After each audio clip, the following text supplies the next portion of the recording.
Muy buenas, estimados seguidores. Hoy venimos con Napoleón Bonaparte, sentimientos encontrados, porque, en fin, uno cuando trata temas históricos tiene que ser objetivo o por lo menos hacer un esfuerzo. Y la verdad que Napoleón despierta sentimientos en mi persona que no son muy positivos, pero bueno, se hará lo que se pueda.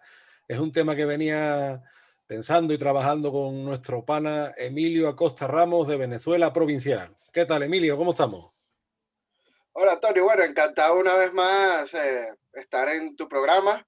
Hoy, bueno, con el calor de Madrid ya está haciendo temperaturas un poco veraniegas y altas y bueno, por eso ando así tan ligero de ropa, ¿no? En Sevilla también andamos ya. No, me imagino, sabes que Sevilla es un horno, con el Guadalquivir ahí, bueno.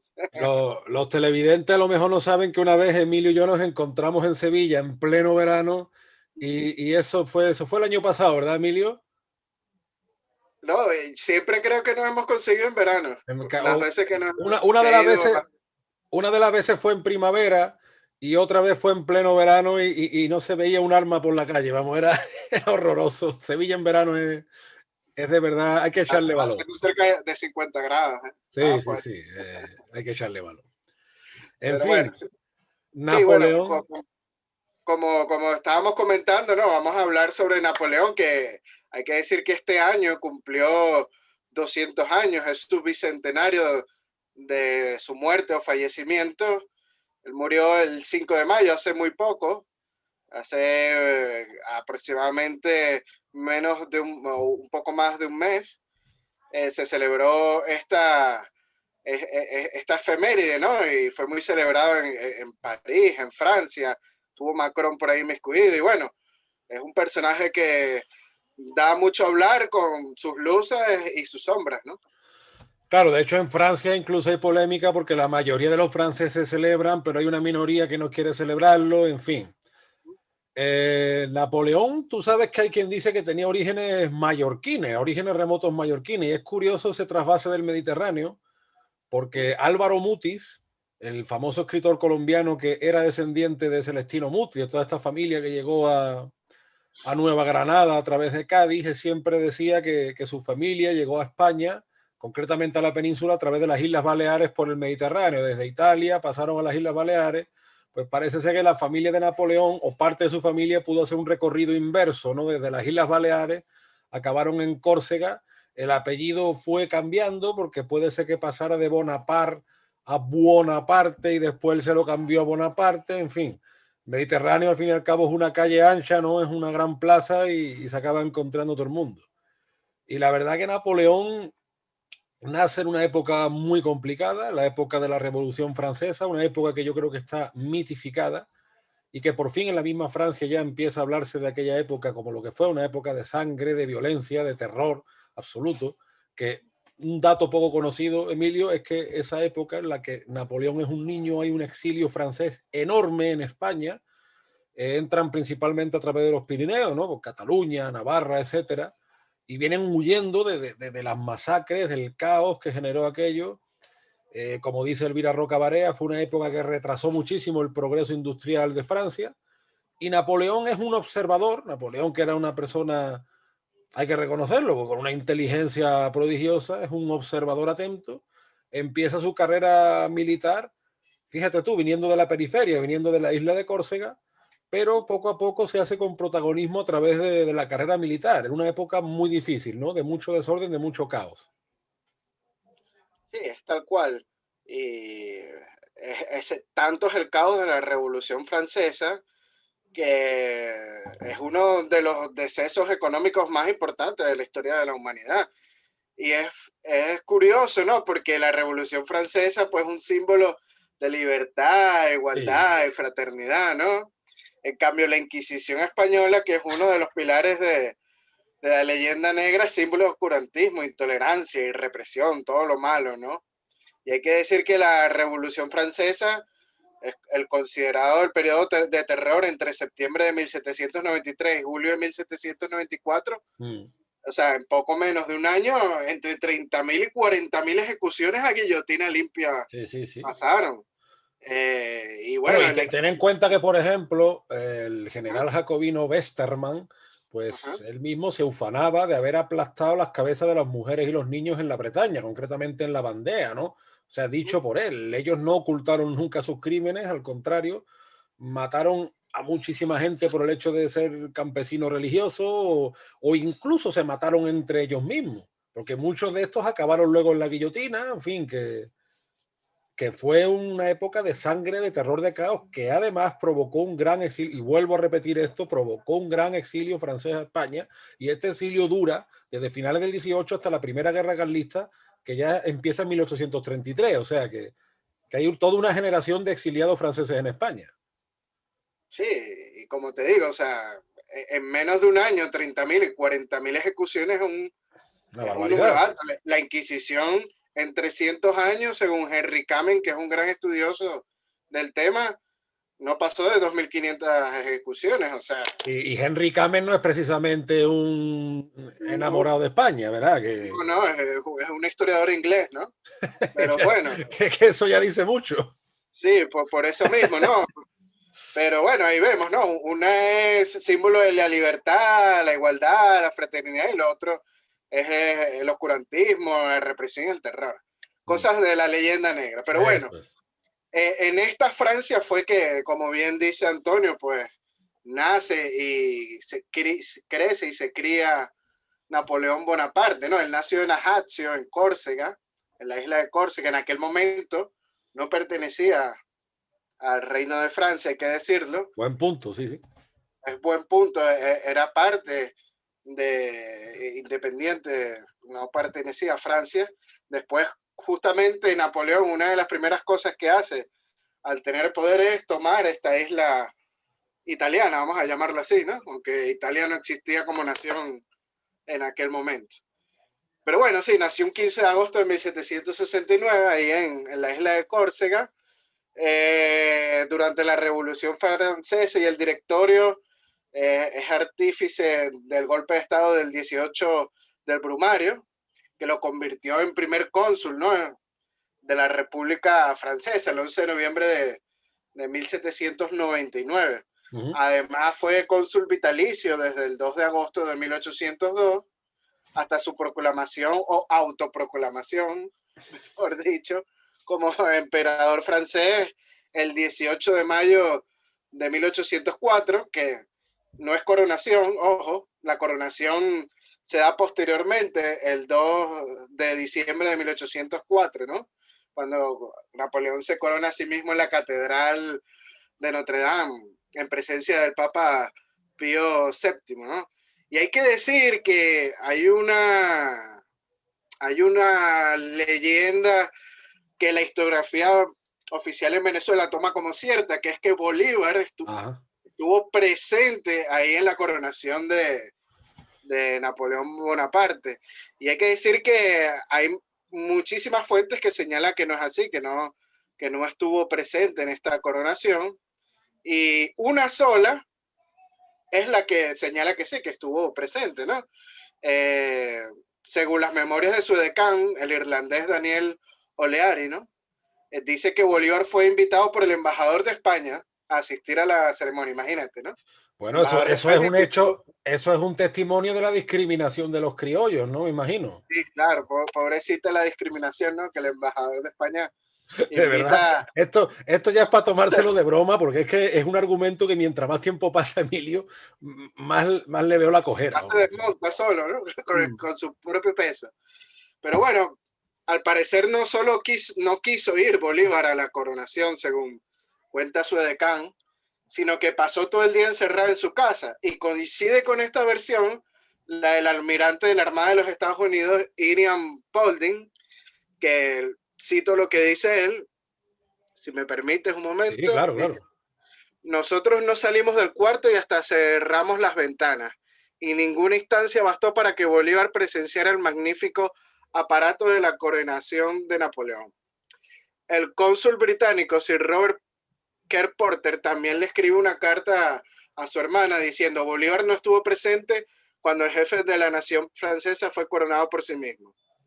El escritor y político venezolano Felipe Larrazal también es uno de los que apoyan la versión de que Bolívar no estuvo en la coronación. La única fuente que señala a Bolívar presente la coronación de Napoleón es la de Perú de la Croix en el diario de Bucaramanga de 1828, que da testimonio de Bolívar sobre lo ocurrido ese día. Cito a de la Croix. Dice, según él, Bolívar lo siguiente: vi en París en el último mes del año 1804 el coronamiento de Napoleón. Aquel acto o función magnífica me entusiasmó, pero menos su pompa que los sentimientos de amor que un inmenso pueblo le manifestaba al héroe de francés. La corona que se puso Napoleón en la cabeza la miré como una cosa miserable y de estilo gótico. Lo que me pareció grande fue la aclamación universal y el interés que inspiraba a su persona. Qué bello, ¿eh? Es curioso la relación entre comillas de Bolívar y Napoleón, porque Bolívar pues se pensaba que era una especie de Napoleón de América, y sin embargo un dato que suelen omitir sus agiógrafos, sus idólatras, es que cuando Bolívar traiciona a Miranda, la toma de Puerto Cabello, que Bolívar estaba celebrando una boda, Monteverde, el canario, uno de los tantos realistas canarios, arrasa a los secesionistas, toma Puerto Cabello, manda a ondear la bandera roja y gualda, que era entonces la bandera de la Marina Española, y Bolívar entrega a Miranda a las autoridades españolas y se quiere congraciar en ese momento con las autoridades españolas, y una muestra era de ofrecerse voluntario a combatir a Napoleón, incluso de él hablar con el mismo Wellington, con el famoso militar británico. Este dato, entre otros, lo dicen los historiadores colombianos Luis Corcio Tálora, que en paz descanse, y Pablo Victoria. O sea, Bolívar es cierto que tiene en Napoleón una especie como de arquetipo, para su conveniencia, por supuesto, pero como tú bien dices, las fuentes agiográficas de Bolívar omiten o disfrazan datos constantemente. Uno es el que tú has dicho sobre la coronación de Napoleón, y otro es el que él mismo, años después, se ofreció voluntario para intentar congraciarse con las autoridades de la monarquía española, ¿no? En fin, anécdotas bolivariano-napoleónicas. No, y hay que decir que ya una vez que Bolívar toma el poder, según la inteligencia británica, le había ofrecido que Napoleón pasara su destierro en Colombia, en vez de Santa Elena. O sea, imagínate lo babeado y admirado que estaba Bolívar por Napoleón. Pero en toda América, ¿eh? O sea, sí. Napoleón despierta admiración y durante muchísimo tiempo. Hasta en la misma España están los afrancesados, hay que llamarlo así. Hay que tener en cuenta, mira, las memorias de Alcalá Galiano son clarividentes, porque él era un revolucionario liberal, que él mismo reconoce que se gastó toda su fortuna de la familia de Cádiz en conspirar por la causa liberal, ayudado de Inglaterra. Él mismo lo dice, no lo digo yo, no es una teoría de la conspiración. Y entonces una de las expresiones que habla fue de los felices años de Carlos IV. O sea, imagínate de lo que vino después para hablar de eso. Y dice que en esa época, claro, estamos hablando que Napoleón era un joven. Yo he dicho antes la infancia, no era tan niño, pero Napoleón vive una época de ruptura en Francia. Es decir, la monarquía borbónica francesa está haciendo aguas, se aprovecha como hito propagandístico la ayuda de Francia a los Estados Unidos, que realmente no fue tanta, pero bueno. Napoleón entra a finales del siglo XVIII con esa época, digamos, rupturista, que acaba en una violencia brutal, ¿no es cierto? Pero cuando Napoleón toma el poder con muchísima habilidad, porque para él esos años son una escuela de supervivencia y de ascenso, hay que decir que Napoleón era como un hábil propagandista de la época, porque incluso muchos españoles de finales del XVIII, principios del XIX, veían a Napoleón como alguien que venía a restablecer el orden, porque supuestamente había restablecido el culto católico. Claro, la gente, ten en cuenta que no todo el mundo no tenía acceso a cómo había sido la coronación de Napoleón, que realmente fue una pantomima, fue un circo que él montó, pero sí. Claro, el católico español... Se puso el mismo la corona en su cabeza. Claro, o sea, pero claro, el católico español, la noticia que le había llegado era, bueno, finalmente un papa ha vuelto a reconocer, un líder francés que ha... Entonces, como que eso inspiraba cierta seguridad. ¿Por qué? Porque todo el siglo XVIII, como hemos dicho en otras ocasiones, había sido el pacto de familia. Pacto de familia entre Francia, España y Parma y Nápoles. Entonces, bueno, como que se volvía a recuperar la alianza con Francia. Entonces, Napoleón en esa época fue un hábil propagandista. Hay que reconocerlo. Y sí. Muchísima gente... No llegó a donde llegó por suerte. Exactamente. O sea, no solo... Claro. Hay que reconocerlo. no solo Godoy y Carlos IV cayeron en su trampa, o sea, que buena parte de la sociedad española vio en Napoleón pues una especie como de posible amigo. La realidad después dio una bofeta muy gorda. Claro. No, bueno, pero antes de llegar a lo que es la invasión de Napoleón a España, pues suceden otras cosas, ¿no? Que es la invasión de Italia. Él, como bien dije al principio, lo primero que hizo fue reconquistar o conquistar, mejor dicho, la isla de Córcega y después pasó a la bota, ¿no? A lo que es Italia en sí. Y fue también autoproclamado rey de Italia el 18 de marzo de 1805 y coronado el 26 de mayo. Ostentó ambos títulos hasta el 11 de abril de 1814, el de rey de Italia y emperador de Francia. Y desde el 20 de marzo hasta 1815, igualmente, ¿no? Durante más de 10 años tomó el control de casi toda Europa occidental, hay que decirlo así. Sí. Al principio fue un gran estratega, con una serie de conquistas y alianzas, sobre todo un tipo de conquista rápida, ¿no? La que solía utilizar en el campo de batalla, ¿no? De no perder mucho tiempo. Y a veces yo creo que al final eso fue lo que lo perjudicó también, ¿no? Como que se engolosinó mucho, como dirían en Venezuela. Y hay que decir que su pérdida de poder pues se da justamente después de la invasión de él a la península ibérica, que fue un total engaño, el cual supuestamente él tenía como misión invadir a Portugal y había hablado con Godoy para repartirse la mitad de Portugal entre Godoy, que se iba a autonombrar como rey de Portugal del Norte, por llamarlo de alguna manera, y el resto iba a quedar a manos de Napoleón, ¿no, Antonio? Es que eso digamos que habla mucho en base a la personalidad de Napoleón. Él, como decimos, es un gran, entre comillas, observador de la revolución, ve las posibilidades que hay de ordenar el caos. Él mismo dice, hay que empezar ya a escribir la historia de la revolución porque la revolución ha pasado, sin embargo, él coge toda la revolución para él. Algunos historiadores dicen que Napoleón es la revolución hecha conservadora. Y precisamente él, que era un estudioso de los caracteres humanos, ve que Godoy es un tipo muy ambicioso, un tipo que viene de abajo, que ha llegado arriba y le dora la píldora muy bien. ¿Por qué? Porque los conflictos con Portugal vienen prolongándose desde el siglo XVIII, porque Portugal desde finales del XVII se confirma como un aliado de Inglaterra, que es uno de los peores enemigos de España.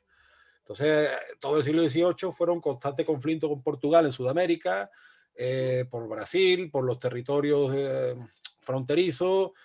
Siempre hay problemáticas por eso, ¿no? En la época de Godoy se da la Guerra de las Naranjas, la famosa Guerra de las Naranjas, que desde entonces se toma Olivenza. En fin, y Napoleón, como era un gran observador, él aprovecha mucho eso. Él aprovecha el momento, como digo, para dorar la píldora. Él ya también había hecho sus incursiones, ¿no? Porque hay que decir que Napoleón no era un hombre precisamente escrupuloso y aprovecha y es capaz de unir a tirios y troyanos porque en el ejército de Napoleón, como se dice en Perú, entran perro, pericote y gato. Ahí entra desde gente que había sido contrarrevolucionario a abiertos revolucionarios e incorpora pues a tropas coloniales que venían de Polonia, de Suiza, o un montón de soldados de Egipto. Hasta del norte de África. El norte de África, Egipto, incorpora un montonazo de soldados cuando invade Egipto, que hay que decir también que a pesar de la inteligencia, las aventuras militaristas de Napoleón acabaron hecho un desastre, porque ese imperio napoleónico acabó como el Rosario de la Aurora, ¿no? Y lo que jamás Napoleón, en su ambición, hubiera imaginado era que España iba a ser la piedra de sus zapatos. O sea, fíjate tú, los dos extremos del continente, por un lado España y por otro lado Rusia, él se pensaba, y él mismo lo decía, el desprecio de muchos ilustrados franceses hacia España, ¿no? España es un país atrasado, un país de frailes, esta gente me los meriendo yo en un rato, doy un paseo militar y me los tengo en el bolsillo. Pero nunca se esperó la resistencia feroz que hubo en España y su mismo hermano, porque eso es otra. Él empieza, o sea, en lo del enchufismo, Napoleón era un maestro. Él empieza a colocar a toda su familia, a su hermano lo hace rey de España, José Bonaparte, y el famoso Pepe Botella es el primero que le dice: te estás equivocando porque tengo como enemigo a una nación entera. y te estás equivocando tratando a esta gente así, porque esta gente son muy celosos de su libertad, de su independencia, y esto va a acabar mal, él se lo decía. Que también José Bonaparte tenía la misma moral que su hermano, es decir, ninguna, y tampoco hizo ningún esfuerzo al respecto. ¿Y por qué digo esto? Porque igual que en Hispanoamérica se vende la idea negro legendaria de ojalá nos hubieran conquistado los ingleses, en España se nos vende la idea de ojalá no hubiéramos aceptado a Napoleón. Hay Napoleón, gente, hay gente muy reconocida y con muchas luces como Pérez Reverte que apoya estas ideas, ¿no? De ojalá. eso de muchas luces me reservo mi opinión, pero bueno, sí te entiendo, sí te entiendo. Pero es que a eso llega el complejo de inferioridad. Napoleón jamás buscó el bien de España. Es más, cuando se nos acusa a los españoles de que hemos sido saqueadores, violadores, pero si eso fue lo que fue Napoleón, Napoleón hizo un brutal expolio de obras de arte. En Además, Egipto, sobre todo, y aquí en España. además de una guerra sin honor. ¿Por qué? Porque profanaron tumbas. Los soldados franceses profanaron la tumba del Cid. Profanaron la tumba de Gonzalo Fernández de Córdoba, el gran capitán que humilló a los ejércitos franceses en vida. O sea, cuando las tropas imperiales de Carlos I de España y V de Alemania quisieron saquear la tumba de Lutero, le dijo, no, no, yo no hago la guerra a los muertos, yo hago la guerra a los vivos. Napoleón no. O sea, y mandó a hacer violaciones masivas y hizo columnas de esclavos que llevó, de esclavos españoles, especialmente de la zona del Levante, y los llevó hasta los Países Bajos. O sea, Napoleón en ese sentido no envidiaba nada a Almanzor, por ejemplo. Entonces, bueno, la leyenda rosa que se ha montado aquí de Napoleón y de los afrancesados, que porque muchas veces el mismo Pérez Reverte siempre dice, no, hombre, es que los afrancesados eran gente que quería la modernización de su país. España en el siglo XVIII había hecho muchísimos esfuerzos, los ilustrados españoles. España tenía una floreciente industria del vidrio, de la cerámica. Había mejorado mucho sus comunicaciones a través de las calzadas. Eh, el comercio con América, todos los esfuerzos que se hicieron por Carlos III, Florida Blanca, etcétera, por unir más, por reformar. Estábamos en plena época de reforma política y además Napoleón, hay que decirlo, llega en un momento donde se va a producir una especie de Commonwealth hispánica, porque Carlos IV iba a llevar a cabo esa reforma de llevar príncipes españoles a los virreinatos para que sus hijos ya fueran criollos nacidos en América y hacer esa especie de confederación hispanoamericana. O sea, ese es el momento que llega Napoleón. Napoleón no llega en un momento que aquí estamos pasando hambre, que no, eso es falso. O sea, esa leyenda rosa bonapartista es falsa y nos está creando muy mala conciencia. No, y Trafalgar tiene mucha culpa de eso también. Que bueno, tú sabes que hay mucha teoría de la conspiración por esa batalla contra los británicos, que la escuadra francesa no se portó bien, que hay quien dice incluso que Napoleón o los secuaces de Napoleón quisieron destruir la flota española adrede, en fin, eso ya entramos en muchas teorías, pero para mí lo importante de Napoleón en España es que Napoleón jamás quiso el bien de España ni su hermano tampoco, y su hermano vivió muchos años en Estados Unidos con lo que había robado de España, porque vinieron a robar descaradamente y a saquear, nunca tuvieron empatía ninguna con la población. Fue un constante desprecio, una constante agresión. Vino aquí engañando, vino aquí cuando el ejército español estaba repartido, cuando además en América empiezan las revueltas, y sin embargo España y Portugal, hay que decirlo, tanto españoles como portugueses actuaron como un solo hombre, y desde el famoso 2 de mayo de 1808 en Madrid, fue una guerra sin cuartel, y el mismo Napoleón en su testamento reconoce que aquella desgraciada guerra de España me perdió. Y por el otro lado en el oriente fue Rusia. Entonces ese fue el gran problema de Napoleón, que estaba tan embebido en sus triunfos que no calculó lo que le podía pasar, ¿no? Sí, algo más o menos parecido a lo que le pasó a Hitler en el siglo XX, hay que decirlo así. Pero hay que decir que las guerras de Napoleón no solo destruyeron a España, ¿no? O a las naciones vecinas, también destruyó a la misma Francia. Claro.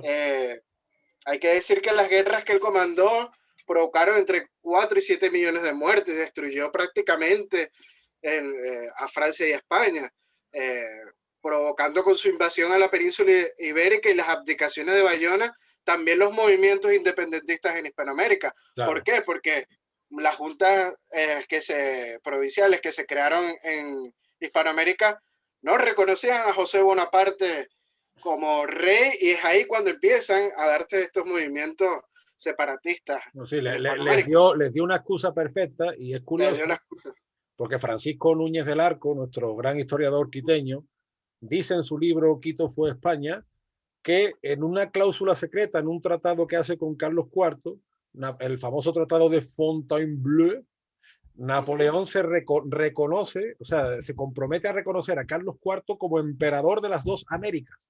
Hay que decir que el título emperador en España no existe. Los reyes nunca se proclamaron emperadores de América, siempre fueron reyes de España y de Indias.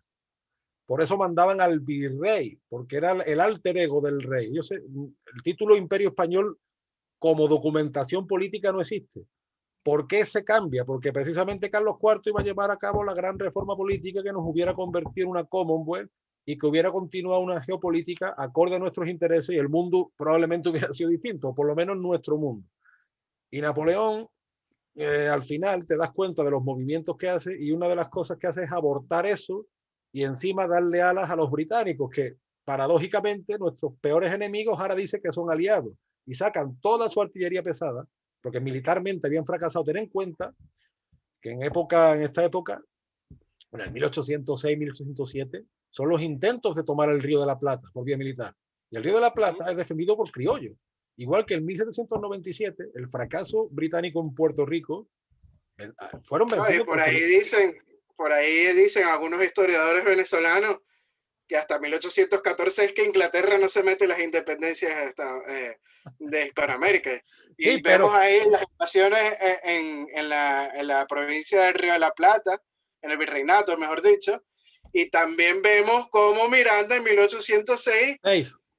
junto con piratas y mercenarios ingleses, estadounidenses y franceses, invade la vela de Coro. Pero, y además él mismo lo dice en su proclama, bajo la protección de la Marina Británica, lo dice el mismo Miranda, que había sido soldado español, igual que José de San Martín. O sea que, chicos, es que desmienten hasta los propios protagonistas. Pero por eso te digo, siempre la excusa de los movimientos separatistas siempre es que Napoleón había invadido España, pero 2 años antes ya Miranda lo había intentado con los británicos y los británicos habían intentado por vía militar el Río de la Plata. O sea que es uno de los muchos pseudoargumentos idolátricos que se cae al piso con esto. Napoleón, ya en el año 1808, era un tipo que venía de toda una carrera militar transformada en política y que si te fijas, su táctica fue la mejor defensa, un buen ataque y una especie de huida hacia adelante. Voy a transformar el caos francés en un orden imperialista y voy a mezclar el agua con el aceite. Claro, estamos hablando de un tipo habilidoso, de un tipo muy estratega, que como tú bien dices, los movimientos, él era la rapidez en la guerra, ¿no? La sorpresa, ahora la caballería, ahora la artillería, digamos, el mezclar movimientos de los distintos cuerpos, hasta que tanto fue la avaricia que le rompió el saco. Y yo muchas veces pienso, esto es historia ficción, esto que te voy a contar, es una licencia artística, pero que un gravísimo error que se comete y que todavía estamos pagando es que tanto España como Rusia, a lo mejor esto te va a parecer muy bestia, pero es así, hubieran tenido legitimidad para entrar a caballo hasta los mismos palacios de París y haber dejado que haber hecho allí, haber dejado un recuerdo de por vida por todo el desastre que provocó Napoleón. Y no se hizo, siempre se buscó que Francia se reconstruyera. ¿Por qué? El buenismo. El buenismo, ¿por qué? Con todo el mal que causó, con todos los muertos que causó, con un apunte racista. ¿Tú sabes quién decía eso? Luis Corcio Tálora, el historiador colombiano, siempre decía que Napoleón prohibió la entrada de africanos porque decía que a ver si iba a pasar como en los tiempos de los moros en España y no quería flujo de africanos en Europa. Y como tú bien dices, en la época de la Revolución Francesa, otra vez que hemos hablado, se volvió a establecer la esclavitud. O sea, que entonces estamos hablando de hipocresías, contradicciones y, al fin y al cabo, Napoleón Bonaparte o Bonaparte fue un hijo de ese tiempo de contradicciones que nos han vendido como un paraíso en la tierra. A mí me hace mucha gracia cuando dicen, no, es que a esa parte del mundo le hace falta una revolución francesa. Digo, ah, sí, coño, que le hace falta miles de muertos en la guillotina. ¿No? Y la destrucción de la economía y de todo del aparato productivo. Y no solo destruyó Europa, porque, como bien hemos señalado, desconfiguró América con todo lo que hizo, ¿no? Quitándole también la Luisiana a España y vendiéndola a Estados Unidos. También, como hemos señalado, lo de los movimientos separatistas en Hispanoamérica con las abdicaciones de Bayona, que él es el gran hacedor de esto. Y bueno, la guerra de España le costó a él 110.000 bajas a su ejército, según los trabajos de un mismo francés, Jean Houdet. Además, habría que sumarle alrededor de 60.000 muertos de las tropas aliadas que acompañaron la invasión, ¿no? Imagínate. Toda una catástrofe militar que fue destinada como la úlcera española de Napoleón, ¿no? Y que Recuerdo que justo, en segundo de carrera el doctor Sánchez Mantero nos hablaba de que había estado leyendo mucho tiempo las cartas de los soldados de la Gran Armée, la Gran Armada de Napoleón, destinados en España, y muchos pedían que los cambiaran de destino, porque decía que no podía, que aquí cuando se descuidaban daba igual que un niño, un cura, una mujer le pegaban un trabucazo, le pegaban una pedra, era una especie de tortura psicológica que vivían en España, porque eso hay que decirlo también. Hay algunos cantamañanas y ahí te ves que da igual derecha e izquierda. O sea, el desconocimiento de nuestra historia abarca los dos lados.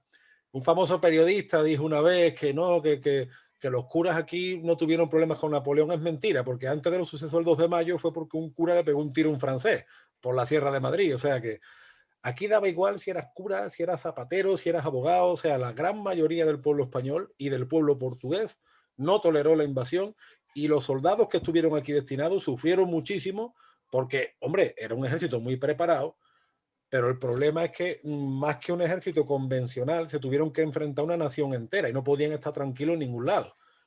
Luego ellos dejaron destrozos en todos lados. Mi pueblo, por ejemplo, hubo una calle que se llamaba la calle de Cotán, está cerca de la casa de mis padres, que ahí, esa calle fue arrasada. O sea, en toda la península dejaron sus recuerditos. Ahora, también muchos de estos soldados se llevaron sus recuerdos, y en las cartas que se conservan de muchos de ellos decía que por favor que los cambiaran a otro lado, que los españoles los tenían aterrados. sí, aquí en Madrid, bueno, es famosísimo, ¿no? Todo el desastre que hicieron sus tropas. Y la primera en levantarse contra el ejército francés, hay que decir que fue Móstoles, fue la que inició todo este movimiento del 2 de mayo, ¿no? Pero bueno, como bien dice, junto al descalabro que fue Rusia, porque le cogió a su ejército el invierno, ¿no? El Y general Invierno. el general invierno, que bueno, se dice como a los franceses los botones se le congelaban y de los uniformes, o sea, una cuestión horrible. Fue, bueno, todos estos descalabros llevaron al colapso del imperio francés, quebrando la otrora favorable diferencial demográfico que tenían ellos, ¿no? Fue Sí. siempre un país que tenía bastante población y bueno, dando inicio a la hegemonía británica militar, hay que llamarlo de este sentido, porque hay que decir que la conclusión de Napoleón o el capítulo final de Napoleón fue la batalla de Waterloo, ¿no? En Bélgica, contra los ingleses, el 18 de junio de 1815. Sí. Y hay que decir que a lo mejor Napoleón es muy famoso justamente por eso, porque los británicos los derrotaron y tú sabes que todo lo que los británicos ensalzan pues es reconocido mundialmente y a lo mejor Napoleón tiene tanta fama es por eso, por los mismos británicos, lo han endiosado, ¿no? Ten en En cuenta ese que sentido. el tema Porque quiere marítimo, decir que al final fue un desastre para claro, la propia Francia. Y es horrible todo lo que pasó, ¿no? es que ten en cuenta que el tema marítimo siempre fue su asignatura pendiente, porque poco se habla del fracaso de Napoleón en Haití, por ejemplo. Cuando tuvo que hacer la guerra con barcos de por medio, fue un desastre, y los británicos en esta época le dio mucha ventaja a su geografía, o sea, su geografía insular, ¿no? De la dificultad de desplazarse hasta allí y hacer una especie de invasión a Gran Bretaña. Pero lo cierto es que mientras que en la Europa central Napoleón dio paseos militares desde, qué sé yo, hasta Polonia prácticamente, y se encontró con buena parte de la nobleza que se casó con su familia y que le abrió las puertas de par en par, en España y en Rusia fueron su perdición. Y más bien Gran Bretaña lo que hizo fue que aprovechó eso, con el poderío marítimo que había desarrollado todo lo largo del siglo XVIII, y como tú bien dices, Napoleón le da la oportunidad, el caramelito en la boca, de convertirse, además de una potencia marítima, en una potencia militar confirmada, porque en fin, los ingleses venían, los británicos venían ya haciendo su trabajo, y como tú bien dices, pues el epílogo de Napoleón, o sea, dejarnos una Y aquí Europa... mismo, en la guerra de la península ibérica, los británicos se encargaron de rematar y destruir toda la industria española, que por eso es que después España, después que de la independencia, porque como es llamada aquí en España, de los franceses, pues estuvo todo prácticamente en cenizas y sin ningún recurso para poder ir a América a apaciguar todas esas revoluciones que se habían encendido justamente por esta ascenso al trono de José Napoleón. Claro, y ya cuando se intentó en el 1820, encima da el golpe el liberal Riego y esos 20.000 soldados que iban a ayudar a los realistas americanos nunca salen de la península. Entonces, bueno, se junta el hambre con las ganas de comer. Pero la verdad es que Napoleón, haciendo, digamos, un trazo, qué sé yo, histórico-psicológico, a mí siempre me da esa impresión de que es un tipo que aprende a ser desde la periferia, aprende a ser un superviviente nato, aprende a crecerse en las dificultades y saca provecho de absolutamente todo. Pero que llega un momento en que tanto su soberbia como su... Claro, es que al final todo es lo mismo. La consecuencia de la soberbia tiene falta de previsión y tiene falta muchas veces de análisis antropológico, porque él despreciaba abiertamente a España y a Rusia por motivos parecidos. Sin embargo, España y Rusia fueron sus tumbas, que su primera derrota militar es aquí, en Bailén, en el antiguo y santo reino de Jaén. Que ojo, muchos historiadores dicen que esa batalla de Bailén se ganaron gracias a los ingleses, ¿no? Falso. Eso no es así. Había muchísimas, la mayoría de las tropas que estuvieron en Bailén fueron españolas. Y muchos que participaron, que no eran militares natos, que eran garrochistas, los llamados, los conductores y trabajadores del ganado bravo, toros bravos, que muchos venían de la campiña de Sevilla, de la zona de Utrera, y también de Jerez de la Frontera, que eran tipos que iban a caballos con lanza, muy parecidos a los llaneros venezolanos, por así decirlo, un modo de vida parecido, porque son la gente que trabaja el mundo del ganado bravo y son grandes conductores de reses. Entonces, esa gente, con esa pericia que tenía en el campo, en un campo que conocían, atravesando toda la serranía andaluza, fueron también determinantes, y fue determinante, por supuesto, los vecinos de todos los pueblos que salían a atender a los heridos, a ofrecerles agua, porque los franceses, quitando los afrancesados, que vuelva, ahora todo es la moda de homenajear a los afrancesados. No sé, salvando la distancia, es como si Francia homenajeara a los colaboracionistas de los alemanes. O sea, aquí lo que pasa de la Francia Vichy. Es que aquí parece ser que nos gusta premiar a nuestros enemigos y vuelve a lo mismo. Todos esos que dicen, no, que buscaban el bien de su país, mentira, jamás buscaron el bien de su país, buscaron subirse al bando vencedor y a recoger las migajas, jamás tuvieron un sentimiento bueno hacia su país, ni Napoleón ni los afrancesados. Bueno, a ver, yo no juzgo, digamos, persona por persona, habría que analizar los casos personales, pero como causa en general, no era una causa buena, lo mires por donde lo mires. Y a nosotros, igual que en Hispanoamérica, la propaganda dice, ojalá nos hubieran conquistado los ingleses, a nosotros, ay, ojalá nos hubiera conquistado Napoleón. No, y él mismo muere de una forma triste, ¿no? Muere exiliado por los británicos, hay que decirlo, porque después de Waterloo, que ese fue el punto final de su carrera, los británicos lo mandan al exilio a la isla de Santa Elena, que era una isla bajo administración británica, hay que decirlo, que está en todo el medio del Océano Atlántico, ¿no? Entre África y Sudamérica. Y él mismo muere de una forma triste y escribiendo unas memorias, ¿no? Entre las memorias cito lo que él dice, ¿no? Dice, la guerra de España destruyó mi reputación en Europa, enmarañó mis dificultades y abrió una escuela para los soldados ingleses. Fui yo quien formó al ejército británico en la península ibérica. Bueno, esto lo dice ya Napoleón derrotado y agotado, poco antes de su muerte, el día 5 de mayo de 1821, que como dijimos al principio, se acaba de cumplir 200 años. Tú sabes que hay quien dice que se han encontrado restos de arsénico entre los restos de Napoleón.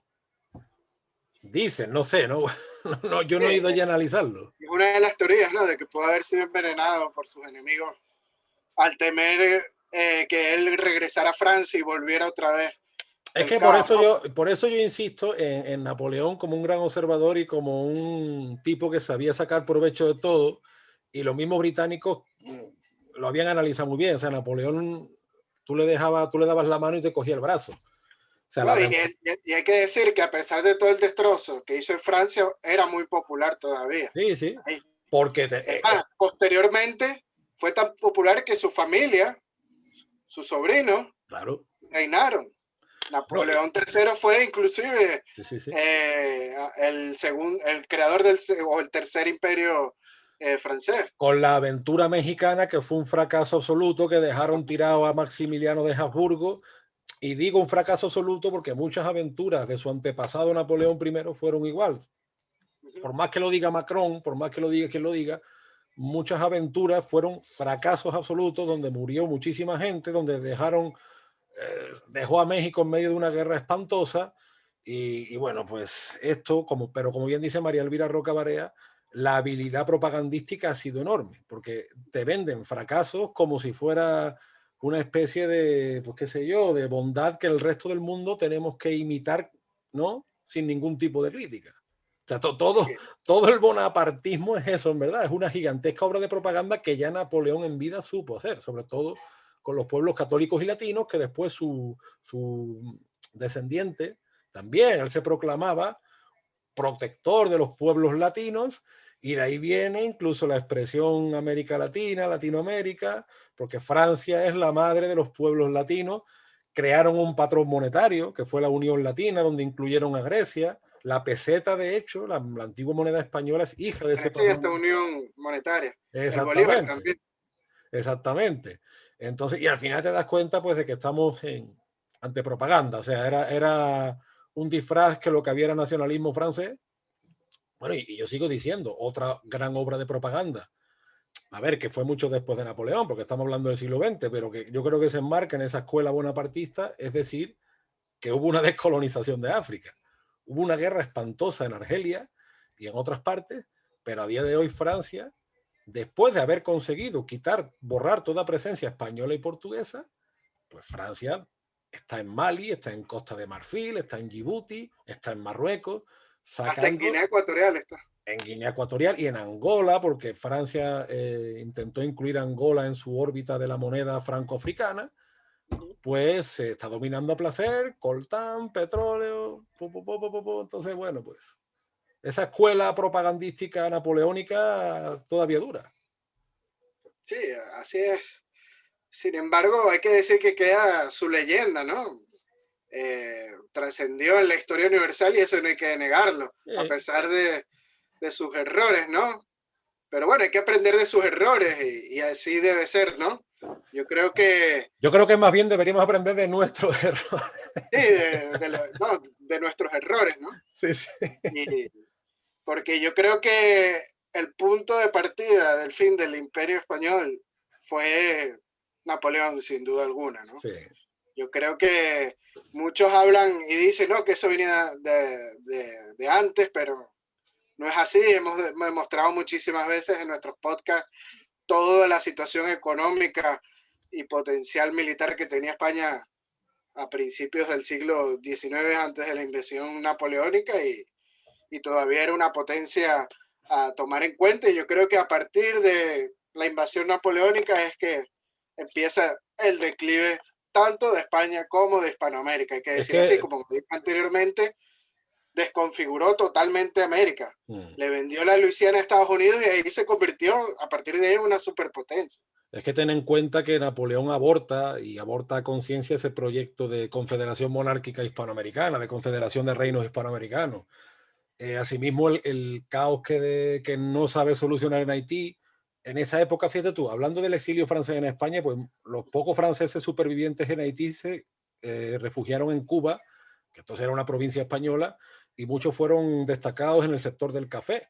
O sea que tan malos y tan cerrados como dice que somos los españoles, y cuando tanta gente hemos acogido y sin problema, Sí, porque sí es verdad. igualmente pasaron con muchos franceses que estaban en la Luisiana cuando la vendieron a Estados Unidos. Claro, Partieron a Cuba. claro, claro, Muchos sí, de ellos. sí.